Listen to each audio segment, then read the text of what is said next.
Salut tout le monde. What's up guys? Voilà, moi c'est Di, aka Adam. Moi c'est Caboté.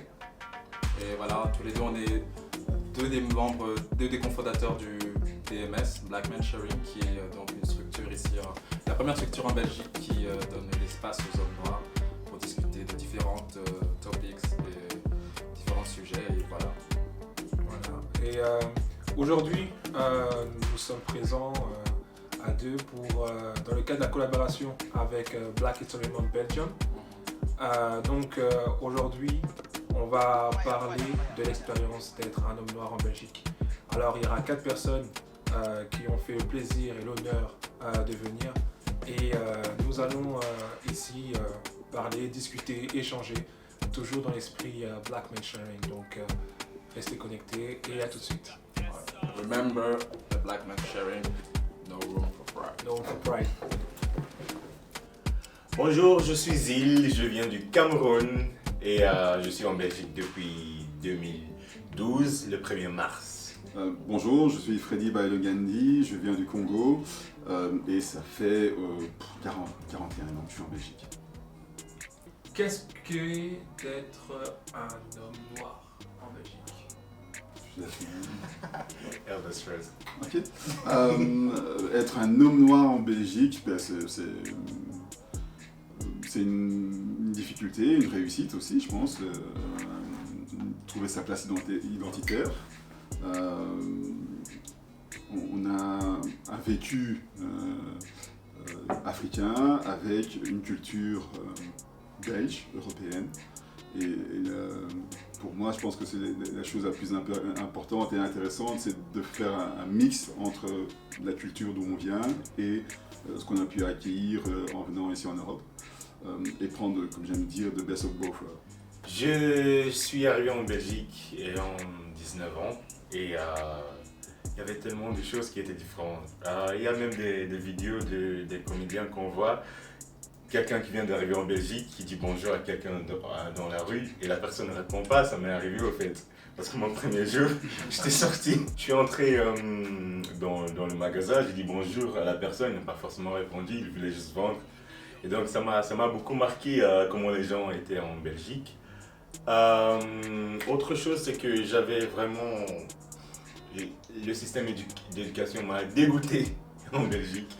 Parce que je venais d'un système anglophone qui nous donnait, comme j'aime dire, une opportunité de s'exprimer pendant les examens. Mais si je devais dire soit A ou B ou C, et j'étais dans la merde pendant toutes mes années scolaires ici en Belgique. Ça a été une galère pour moi, sauf pour les cours que j'ai aimés. Il y a toujours des scènes de racisme,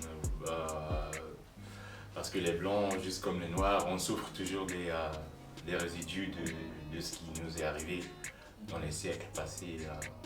Mais j'aime quand même beaucoup la Belgique parce qu'il y a la plage, on peut y arriver, on peut y aller des fois. J'aime les gens, donc peu importe leur attitude, des fois je suis amour, donc j'aime les gens. Et j'aime la vie, donc la Belgique me va. Quelle aura pu être l'une des expériences les plus marquantes depuis votre vécu ici en Belgique? Je dirais un jour dans le train, par exemple, oui, dans le train où j'avais eu une confrontation avec un contrôleur de train. Il est venu chez moi, j'étais avec un ami et il m'a demandé mon titre de transport. J'avais un MTB, je crois, à l'époque, c'était ça. Un billet que tu peux utiliser dans le Provence de Bruxelles. Et j'étais à Dilbeek à ce moment-là, donc juste en dehors de la zone où je devais être, mais je ne savais pas. Et l'homme ne voulait pas comprendre que je ne savais pas que je ne pouvais pas utiliser cette carte. Et mon ami qui était avec moi, un Nigérien, il était très très émotionnel. Il a perdu les plombs, si on dit comme ça. Il a commencé à crier dans le train sur le contrôleur, mais j'étais juste calme et je répétais juste tout simplement que je ne savais pas que je ne pouvais pas aller un arrêt de plus. En plus, je ne savais pas que j'allais un arrêt de plus en dehors d'où je pouvais. Mais voilà, c'était pas une raison de me donner 75 euros d'amende. Je me souviens d'une anecdote. Mon épouse qui est néerlandophone, et on éduque nos enfants dans les deux langues, donc on essaie de faire en sorte qu'ils soient bilingues. Je leur parle français et mon épouse leur parle en néerlandais. Et lors d'une situation, mon épouse parle à nos enfants en néerlandais, et une personne que je connais autour de moi s'approche de nous et fait la réflexion: ah, c'est beau que votre femme parle à vos enfants dans votre langue du village. Tandis que ma femme parlait à mes enfants en néerlandais. Et la personne était francophone, je dois le préciser.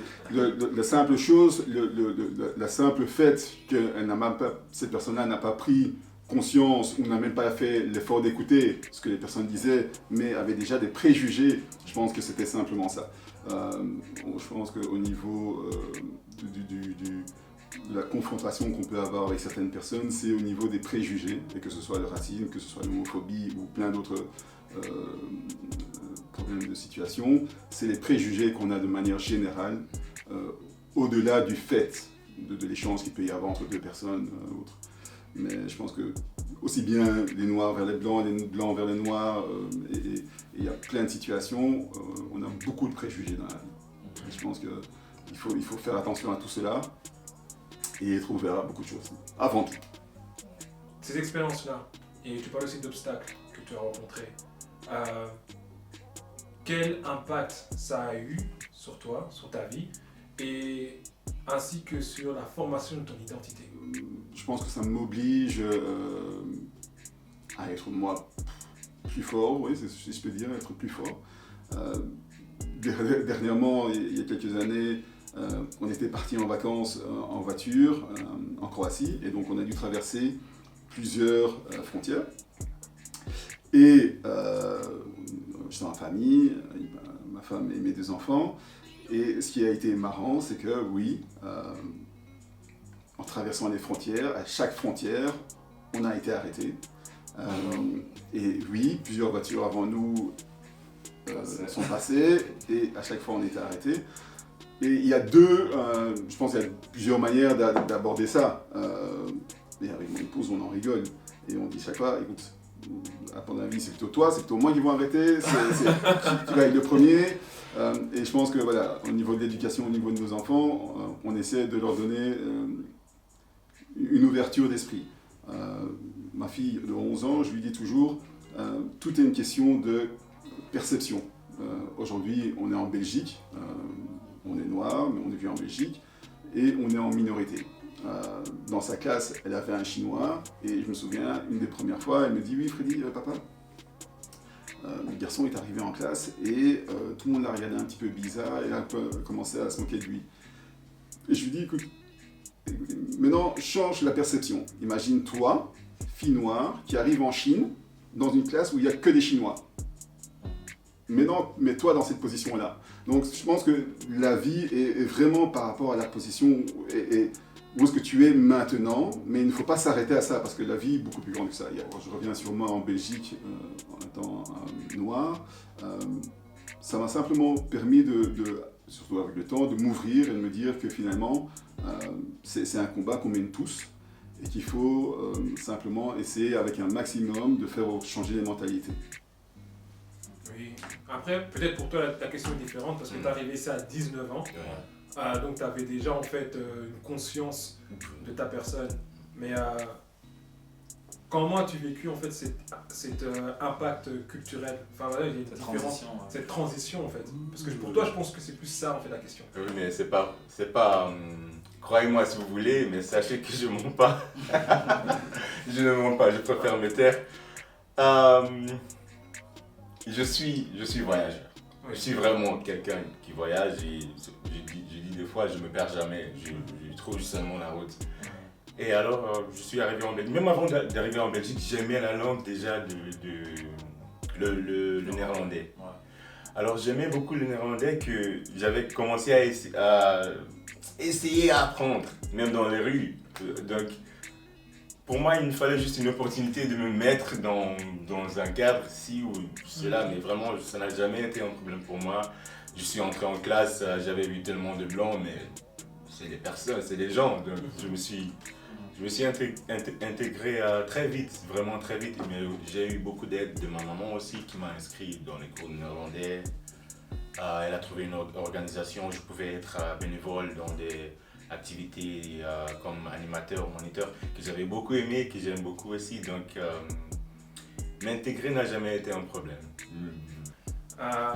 Maintenant, Freddy, toi, que penses-tu de la politique d'intégration ou d'assimilation en Belgique? Est-ce que tu t'es déjà senti oublié ou bien pas pris en compte à certains égards, que ce soit au boulot ou bien dans tes études ou bien dans la vie de tous les jours? Alors, de mon souvenir de parcours, j'ai fait mes études, j'ai jamais eu de problème à pouvoir faire mes études. J'ai pu faire mes études. J'ai travaillé en même temps que je faisais mes études en parallèle. Et puis, j'ai eu l'occasion de rentrer dans une société anglo-saxon et d'évoluer au travers de la société. Donc, si je parle de mon parcours personnel, j'ai pu grandir en Belgique et j'ai pu avoir ma place. Et de l'autre côté, c'est peut-être pas aussi le parcours d'autres personnes. Non. Mais je pense qu'il y a, comme dans beaucoup de choses, il y a une partie de tout. Il y a une partie de la personne et puis de son environnement aussi. Il y a un adage qui dit « Regarde les 5 personnes autour de toi et tu sauras qui tu es ».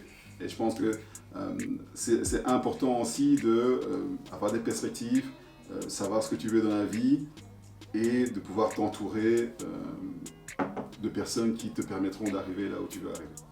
Donc je pense que j'ai eu probablement énormément de chance et j'en remercie mes parents et toutes les personnes qui m'ont soutenu par rapport à ça. Mais j'ai pu évoluer en Belgique. Et quand tu regardes autour de toi là, maintenant pas ta propre expérience, mais maintenant l'expérience des personnes autour de toi, ou bien de manière générale, est-ce qu'il y a des choses peut-être que tu dis tiens, on pourrait changer ça, ou bien des choses qui pourraient être à améliorer, ou bien les carences que tu peux voir en fait dans le système? Oui, certainement, il y a beaucoup de choses qui pourraient être améliorées. Mais je suis une très mauvaise personne en le sens où je pense que 80% de ton destin tient en tes mains. Et c'est sûr qu'il y a beaucoup d'obstacles, il peut y avoir énormément d'obstacles, il peut y avoir des embûches au niveau de l'évolution de toute personne. Tu as des personnes qui arrivent en Belgique et qui n'ont pas cette ouverture d'esprit d'apprendre l'autre langue, qui n'ont peut-être pas la chance que tu as eu d'avoir une mère qui a donné des opportunités autres. Donc voilà, il y a plusieurs embûches qu'il peut y avoir, mais arrivé à un certain moment, je pense que tout le monde a la possibilité de prendre sa vie en main et d'avancer. Donc oui, il y a des difficultés, oui, il y a des portes qu'il faut ouvrir, et parfois, comme on dit, si la porte est fermée, il faut passer par la fenêtre. Mais je pense qu'il y a la possibilité d'y arriver. Pour aussi rebondir un peu par rapport à ça, vous avez des parcours qui semblent assez lisses dans le fait de s'être adapté à l'environnement dans lequel vous évoluez. Est-ce qu'il y a ce moment spécifique où vous ressentez justement cette différence en fait, parce que à l'envers des autres communautés, la réalité d'être noir justement implique qu'on va peut-être subir différents traitements. Est-ce que justement il y a un moment spécifique où cette différence vous la ressentez et vous comprenez au fait que ah ouais mais c'est le compte d'être noir en fait? Alors bien sûr on parle spécifiquement de la communauté noire, mais je pense qu'il faut rappeler que voilà on est en Belgique et que malgré tout on est en minorité et que voilà il faut pouvoir faire sa place. Et l'idée, c'est à partir du moment où l'un de nous y est arrivé, de pouvoir ouvrir les portes pour ceux qui viennent par la suite.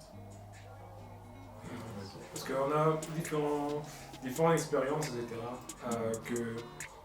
qu'on rencontre. Moi, au niveau du travail, etc., je m'ai déjà rencontré en fait des moments des différents traitements, dans le sens où tu arrives, tu es le seul noir dans une société de 500 employés. Il y a peut-être une femme noire ou métisse. Et bizarrement, tu as cette impression que tu dois mettre les autres à l'aise. Il y a vraiment ce truc-là, parce que tu te dis que tu es en minorité, mais malgré ça, c'est toi qui dois mettre les autres à l'aise. Et c'est ça en fait, ce sentiment que l'on a de, quand tu es quelque part, tu dois t'intégrer, tu dois vraiment mettre les gens à l'aise, alors que tu es en minorité. Et c'est là que je trouve parfois, je me dis, mais tiens, je me suis posé la question, mais comment ça se fait? Pourquoi en fait on a ce besoin-là de... j'aimerais bien me sentir accueilli au lieu d'être celui qui accueille dans un endroit que je ne connais pas, entre guillemets. Imagine-toi un blanc qui rentre dans une église noire avec 500 personnes qui chantent, crient et qui font dans l'église noire, et un blanc qui n'a pas du tout l'habitude et qui rentre. Je pense que c'est toute une question de conceptualisation de la chose. Et soit on peut prendre ça comme en tant que victime et se dire ah oui, je dois, ou comprendre la situation et aller de l'avant. C'est ma manière de percevoir la chose. C'est de se dire que je suis dans tel environnement maintenant ici. Je connais pas le background de toutes les personnes qui m'entourent et autres. Je comprends que je suis en minorité. Et malheureusement, la personne qui est en face de moi, et c'est vraiment une des choses qui pour moi, et j'en parle toujours à mes proches et autres, je dis, est-ce que la personne qui est en face de toi est importante ou aura un impact dans ta vie? Et pour moi, c'est toujours si la personne qui est en face de moi n'aura pas d'impact dans ma vie, je n'ai pas un besoin de la faire changer d'esprit, c'est ma perception des choses. Si la personne qui est en face de moi a un impact sur ma vie, j'aurai ce besoin de soit lui parler, essayer de lui ouvrir. Et donc je pense que c'est vraiment arrêter peut-être de vouloir changer le monde, mais commencer à changer son monde, petit à petit. Et si je peux toucher une personne, cette personne-là, éventuellement, pourra faire changer et être mon soldat à moi auprès des siens. Ouais, non, c'est vrai.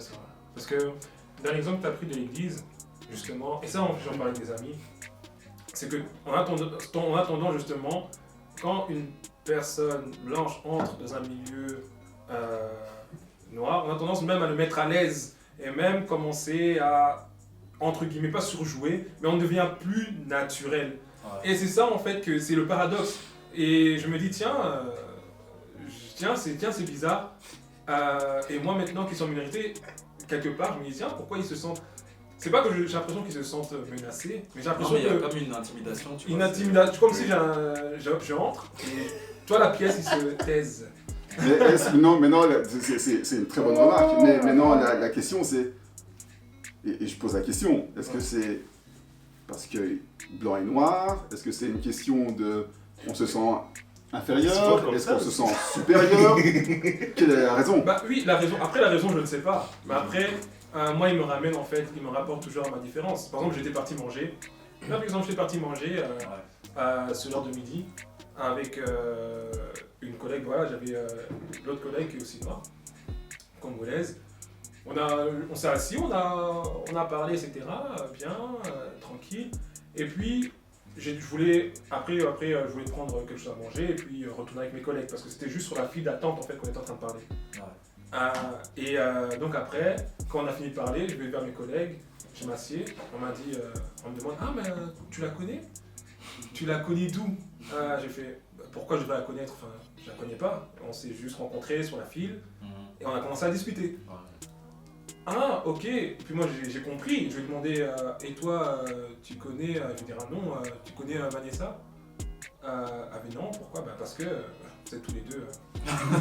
Voilà, mais c'est ça en fait. Et c'est là que j'ai vu qu'on me renvoyait à ma couleur de peau. Parce que moi, je ne me vois pas comme... Quand je vais quelque part, je ne me dis pas « Ok, je suis un homme noir qui entre dans un espace blanc ». Non, je suis un être humain, un homme qui entre dans un espace où d'autres êtres humains interagissent. Et c'est là que je vois qu'on me renvoie par rapport aux questions qui sont peut-être bienveillantes, on me renvoie en fait à ma couleur de peau. Et c'est là que je deviens je suis l'homme noir. Je vois, et mon collègue chinois va parler avec une chinoise. Ma première réaction sera « Tu la connais ?» Et il va avoir la même réaction que toi tu as eue. En me disant « Non, je la connais pas, j'ai juste rencontré là. » Je pense que c'est toujours une question de perception. Peut-être que moi, après, je prends ça comme ça, mais je trouve ça dommage que on renvoie. Parce que quand on me renvoie en fait, la source de tout. Comme on me renvoie en fait à l'homme noir, je sais, c'est pas un problème parce que je suis un homme et je suis noir. C'est pas un problème, mais c'est qu'est-ce qui vient avec cet adjectif-là d'homme noir? Qu'est-ce qui vient avec les attentes qui viennent avec le mot, l'adjectif noir? Ça veut dire que j'attends quelque part, je m'attends à ce que tu réagisses comme ça. J'attends peut-être que, par exemple, simple exemple, j'étais en camp de vacances. Un groupe chrétien, bien, tout le monde, diversité. On m'a demandé si j'avais joué du djembé. Oh my god. Ils m'ont demandé, est-ce que tu sais jouer du djembé? Ah mais il y a du djembé, Gabi, tu veux pas jouer? Ça vient que je suis pas instrumentaliste, et ça vient. Mais tu sais pas ce que... Et c'est ça en fait, et c'est les attentes qu'il y a avec ça. Pourtant quand je vois un autre homme blanc, je vais pas demander est-ce que tu manges la choucroute. Je vais pas lui dire attention il y a de la musique, est-ce que tu sais danser? Non, je vais pas.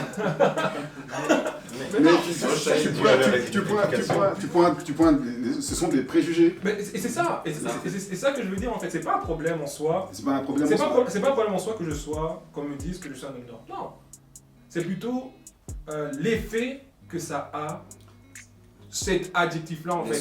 Le sous-entendu que viennent avec tu es un homme noir. Par exemple, on parlait tout à l'heure par rapport à l'éducation. Comment as-tu été éduqué, toi, issu de parents immigrés, et comment as-tu été éduqué lorsque tu faisais tes études?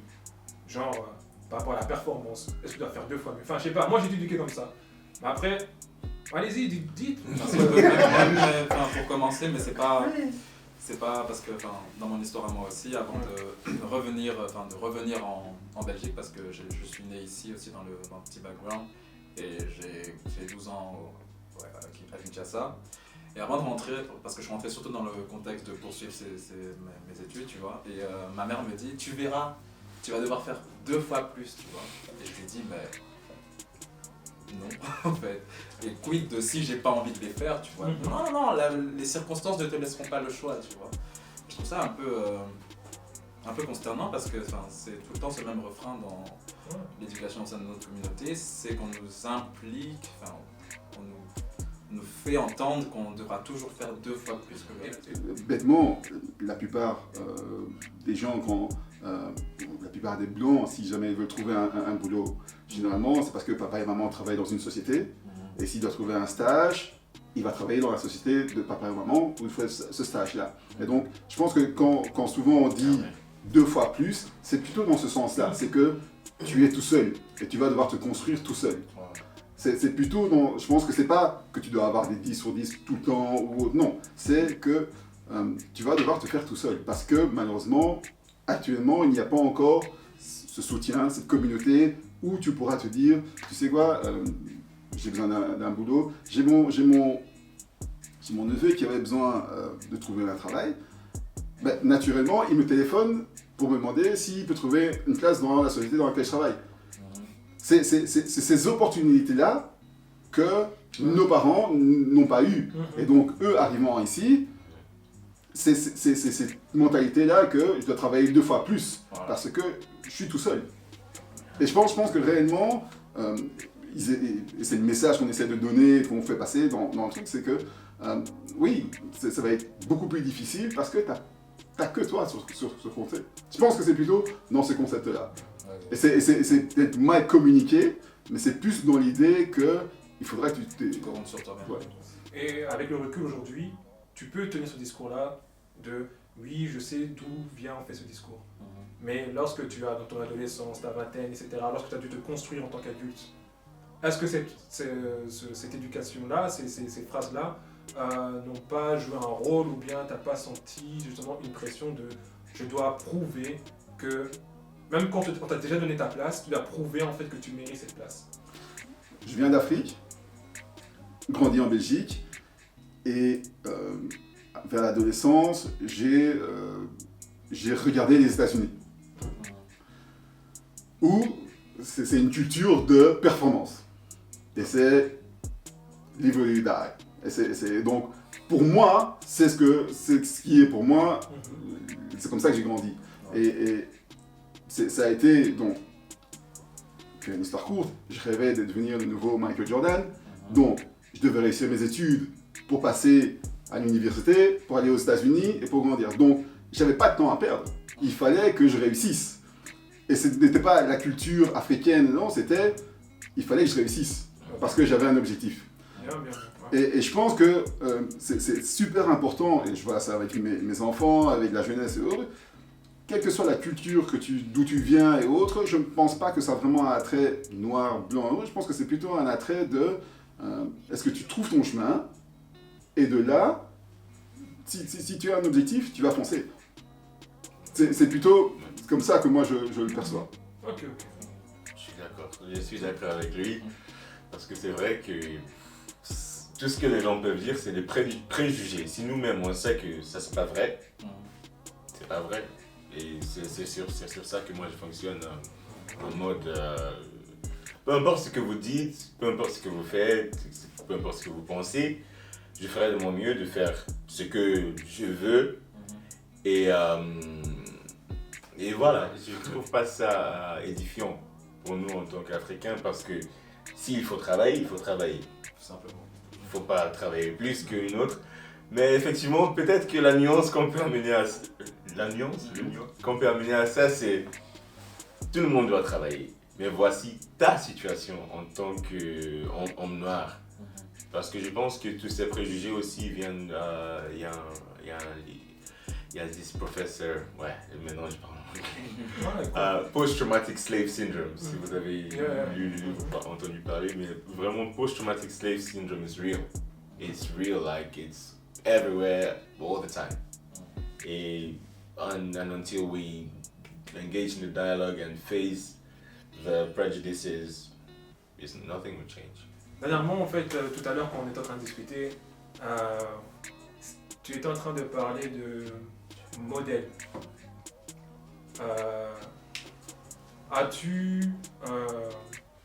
Quelle est ta vision par rapport à ça, par rapport à la jeunesse d'aujourd'hui? Penses-tu que la jeunesse d'aujourd'hui a assez de modèles, des bons modèles, ou bien sont-ils à la recherche de modèles? Et toi, quels ont été tes modèles? Qu'est-ce qui t'a permis en fait de te construire? Si je parle pour moi, j'ai 1992, Barcelone, des Jeux Olympiques, Michael Jordan, la réussite, c'était, voilà, pour moi, il a tracé mon modèle. Et ça veut dire quoi? Ça veut dire travailler, faire plus que les autres, te réveiller à 5h du matin. Ça a été ma vision des choses. À travers ça, je me dis, c'est que pour moi, il faut quelque chose sur laquelle tu vas vers et qui m'a permis, moi, d'éviter de faire des bêtises, éviter d'aller dans certains endroits où il ne fallait pas, parce que j'avais une certaine vision de la vie. Et je pense que dans beaucoup de choses, c'est ce qu'il faut. C'est ce qui manque à certaines personnes. C'est de ne pas avoir cette envie de devenir le prochain, devenir la prochaine. Et si tu n'as pas cette ambition dans la vie, c'est sûr que il y a un truc à faire là-bas, tu vas aller à droite. Il y a un truc à faire là-bas, tu vas aller là-bas. Et tu seras dévié de tout ce que tu as envie d'obtenir ou d'atteindre. De l'autre côté, des modèles, ça ne veut pas dire des Michael Jordan. Ton père et ta mère sont des modèles. Personnellement, j'ai eu ma grande sœur qui était mon modèle à moi, qui m'a permis de grandir et d'avoir des valeurs et d'avoir un caractère. on essaye souvent d'aller trouver à l'extérieur et en grandissant, oui, on se rend compte qu'en fait, on avait tout ceci autour de nous et qui pourrait te permettre de grandir. Donc ça va apprécier en fait les personnes qui sont autour de nous. Tu penses que quelque part, on regarde, parfois on cherche loin alors que on a déjà en fait tout ça là autour de nous. Je devais peut-être avoir 15-16 ans et il le disait, Michael Jordan lui-même. Il n'y a qu'un seul Michael Jordan, mais tout le monde peut être le Michael Jordan de sa maison, de son quartier, de son environnement, de sa classe. Ce qu'il voulait dire par là, c'est que voilà, il faut simplement regarder autour de toi, il y a probablement une personne qui t'inspire, que ce soit à faire telle chose ou tel métier. Généralement, un avocat, c'est parce que son père a été avocat. Un notaire, c'est parce que son père a été notaire. Et tu regardes ce que fait tes parents et tu as envie d'émuler et faire la même chose. Et c'est exactement, je pense, la chose qu'on a besoin, c'est d'avoir des rôles modèles chacun autour de nous qui nous permettent de grandir et d'avancer. Ok. Non, ouais, c'est vraiment inspirant. J'aime beaucoup la phrase. C'est le GOAT. C'est vraiment le GOAT. Il y avoir des modèles aussi, un mentor. Un mentor, c'est primordial. Parce qu'on a vraiment. C'est la même chose. Oui et non. Un mentor, c'est une personne qui va te prendre sur ton aile. Qui va te prendre sur son aile. Et un modèle, c'est une personne que toi, tu es une référence. Et souvent, le modèle te déçoit. Ouais. Souvent, le modèle te déçoit parce que tu l'idolâtres et tu mets sur un piédestal et puis après tu te rends compte que c'est un homme comme toi, comme tout le monde. Mais c'est vrai qu'un mentor, au-delà du modèle, un mentor, une personne que tu peux trouver et qui peut t'inspirer et qui t'aide dans la vie à t'ouvrir l'information. Et c'est ça, quand je pense les parents disent tu vas devoir travailler 2 fois plus. Imagine que j'avais à ce moment-là pu retourner chez moi ou avoir quelqu'un qui disait tiens voilà, je dois négocier, comment faire et autres.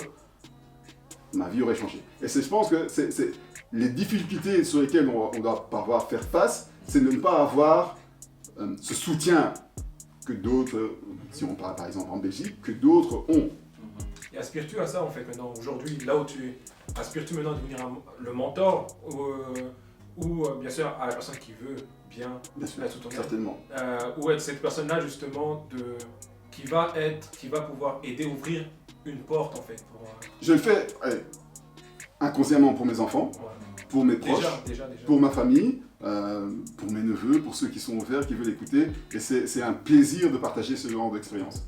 Et ce que je déteste voir, c'est la jeunesse. Je dis, j'ai un projet personnel qui est en fait issu d'une discussion que j'ai eue avec un de mes neveux et une vingtaine d'années, et je lui pose la question, voilà, qu'est-ce que tu veux faire, qu'est-ce que tu as envie?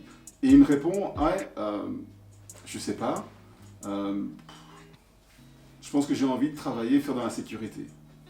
Et je me suis dit, 20 ans, il a encore toute sa vie devant lui, et son envie, ou ce qui se limite à faire, c'est de travailler dans le service de sécurité. Bien sûr, je dis, rien contre le service de sécurité, mais je me dis, tu as tellement d'objectifs et tu peux tellement faire dans la vie, pourquoi tu ne te limites qu'à ça?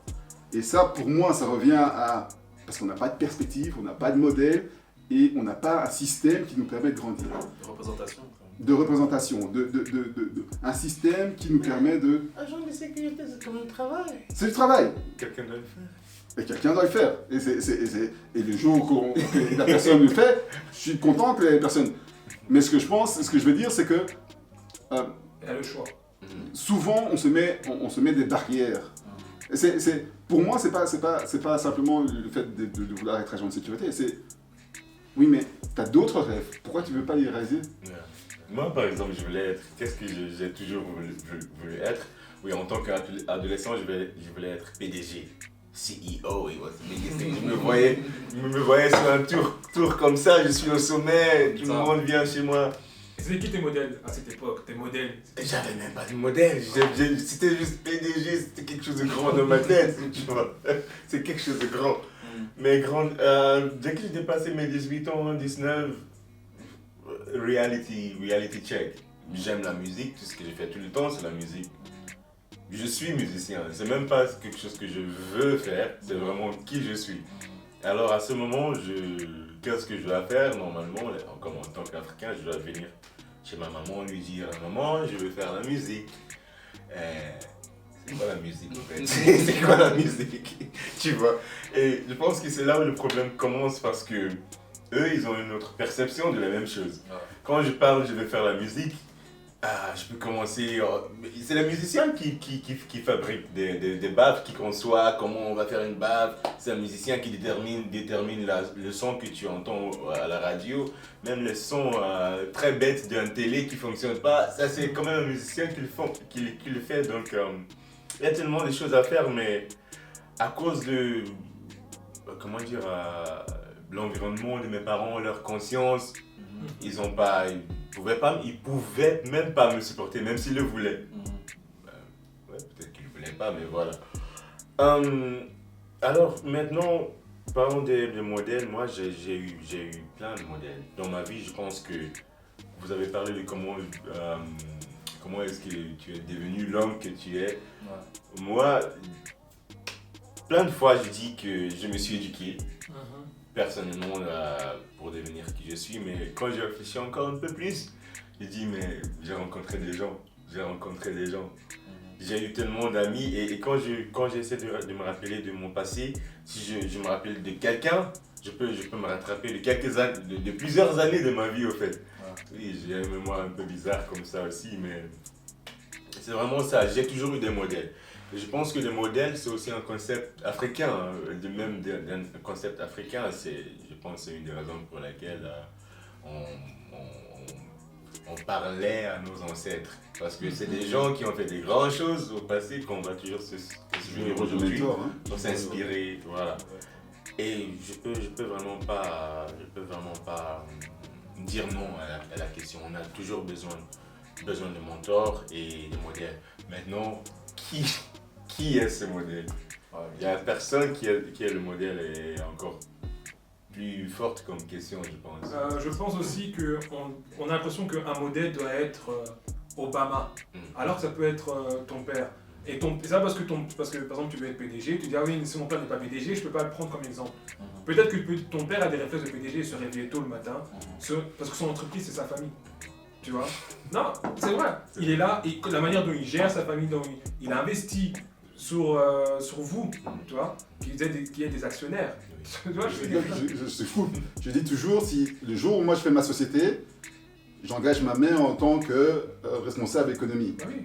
Parce qu'elle a éduqué 6 enfants avec un budget limité. J'ai besoin d'une comptable comme ça dans ma société. Et c'est exactement refléter ce que tu dis. On ne se rend pas compte parce qu'on cherche des compétences en dehors de ce qu'on vit. Mais on a autour de nous des personnes qui ont des compétences. Et c'est ça. Je reprends, ayant des enfants aujourd'hui, si je dis toujours, pour moi, le plus important, c'est que mes enfants soient heureux dans la vie. C'est vraiment qu'ils soient épanouis, heureux. Si l'un veut devenir travailler dans la musique, l'autre veut devenir travailler dans les chaussures, la seule, je pense, en tant que parent, la seule chose que tu veux, c'est que tes enfants parviennent à trouver quelque chose qui peut subvenir à leurs besoins. Et si moi, tu viens aujourd'hui, si mon fils vient me dire je vais travailler dans la musique, c'est parce qu'autour de moi, je ne connais personne qui travaille dans la musique et qui subvient à ses besoins. Donc moi j'ai une crainte. Parce que je me dis, tu vas travailler dans la musique, mais comment tu vas vivre? Mais si je sais que, en fait, oui, telle personne travaille dans la musique et gagne bien sa vie. Il descend, il sait se payer son appartement. Donc je n'ai pas de crainte parce que je sais que mon enfant... Et je pense que c'est voilà, en tant que parent, généralement quand tu viens et que tu nommes des métiers ou autres qui ne sont pas docteurs, médecins, dentistes, des métiers qui sont tout le monde le truc. Tu as une certaine crainte parce que tu te demandes, tiens, mais comment est-ce qu'il va vivre de sa vie? Je suis pas père, donc je veux pas savoir en fait, c'est vrai. Ma mère me dit souvent attends quand tu seras parent. Tu vas savoir. Il y a beaucoup de choses, qui reviennent. Attends quand tu vas être parent, tu vas savoir ce qu'est de s'inquiéter pour son enfant, les choix qu'il fait, l'avenir qu'il attend. Et le plus difficile, souvent aussi, c'est ça, hein, c'est d'être de ne pas projeter ses peurs. Parce que souvent, on hérite, excuse-moi, on hérite des peurs, des combats de nos parents. Comme on dit, par exemple, l'éducation de oui, non, attends, tu dois travailler 2 fois plus parce que c'était une autre époque. Je ne vais pas dire que c'est moins pire ou pire aujourd'hui, mais je pense que c'est différent. Voilà, après les mœurs changent, les mœurs changent, donc c'est différents combats, comme on dit, différents démons, tu vois. Mais souvent, on hérite aussi des peurs de nos parents. Et le plus difficile, enfin, je sais pas, toi qui es père, est-ce que parfois tu n'as pas peur de reproduire et même non, reproduire en fait, leur dire oui non, moi j'aurais aimé avoir les chants parce que c'est vraiment ça en fait. Moi j'aurais aimé avoir l'opportunité que vous avez aujourd'hui, donc je voudrais que vous fassiez des meilleurs choix. Et peut-être que ton meilleur n'est pas son meilleur. Et je pense que le plus important, c'est réellement, mais ça il faudra changer beaucoup de mœurs chez nous, parce que je pense que c'est quelque chose de culturel. Mais c'est la première chose que moi je recherche ou que j'aimerais, que j'attends de mes enfants, c'est qu'ils soient réellement heureux et épanouis dans la vie. Parce que, et je rencontre autour de moi des personnes qui sont aisées, qui vivent dans un encadrement bien, mais qui ne sont pas épanouis. Ouais. Donc, la réussite, qu'est-ce que la réussite au final? On revient à la question que tu avais dit. Je pense que être musicien, pour un parent, c'est difficile. Je sais, je le savais. Pour un parent, c'est difficile. Il me fallait juste ça. Mon fils, qu'est-ce que tu veux dire? C'est pas, la réponse était, c'est quoi la musique? Non, tu as posé une bonne question. Et surtout, en fait, de notre manière, généralement, en fait, ça se fait top-down. Donc, c'est généralement les parents qui éduquent les enfants. Oui. Mais honnêtement, et je le prends à mes enfants, parfois c'est mes enfants qui m'éduquent. Et de manière générale, dans notre culture, généralement, on ne laisse pas cet espace-là. On ne laisse pas cette ouverture. Et si tu commences à t'ouvrir et tu laisses parfois tes enfants t'éduquer, tu grandis. Et exactement comme si au lieu de nous en tant que parents, je viens et je te dis mais la musique tu vas rien faire avec. Et si mon enfant à ce moment-là m'aurait posé une question en me disant mais maman est-ce que tu sais que c'est important ou papa est-ce que tu sais que c'est important pour moi et que moi en tant que parent j'ai cette ouverture, je pense que ça peut te permettre à grandir. Et tu peux devenir le prochain Youssou N'Dour, tu peux devenir le prochain.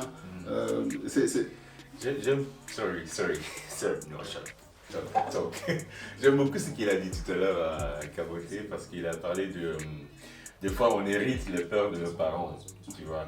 Parce que je pense aussi que mes parents n'étaient pas si ignorants de ce que la musique pouvait faire parce que mon grand-père effectivement il était musicien.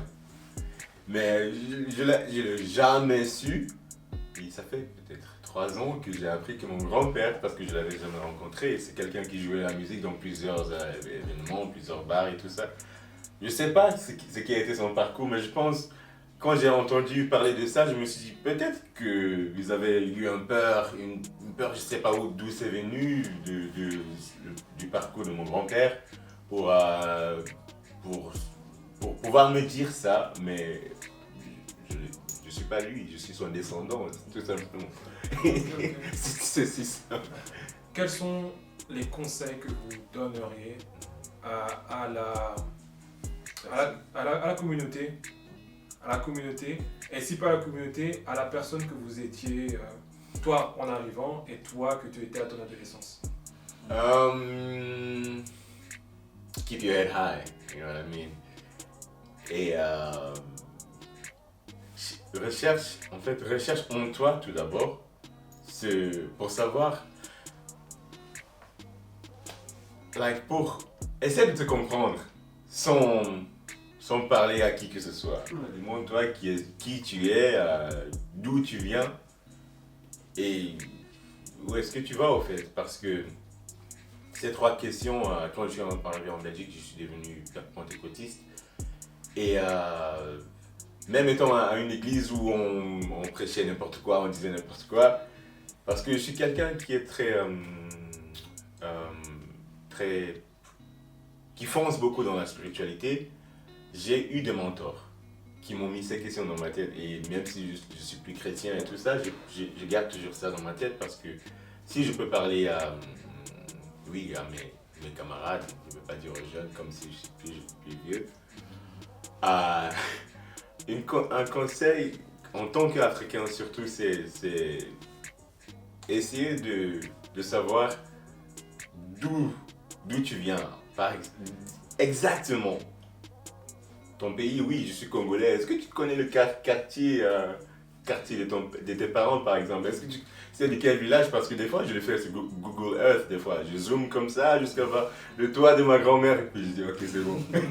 Ces choses peuvent vraiment apporter une sens d'identité, de fierté en toi-même. Je suis ça et je me connais. Et je pense qu'à partir de là, plein de choses vont se rajouter dans la vie. Si moi je devais me parler dans l'adolescence, je dirais tout simplement crois en tes rêves et perds pas de temps. Je pense que c'est vraiment, comme j'aime parler à mes neveux qui sont plus jeunes que moi, pour moi je leur dis, voilà, ce que j'aimerais c'est que eux gagnent 10 ans sur ce que moi j'ai vécu. C'est réellement, si je peux les aider et de toutes les erreurs que j'ai dû passer à travers et autres, et pouvoir ouvrir une porte avant qu'ils ne doivent l'ouvrir, c'est ça. Crois en tes rêves et perds pas de temps. Ah, top. En tout cas, un grand merci. C'était vraiment enrichissant. Okay. Merci à vous, c'est une très belle initiative. C'était top. Magnifique. C'était vraiment insightful. Ouais. Ah, merci. Bah, Bon, ok. C'était inside, on a encore besoin de vous. On a, Ok. ok.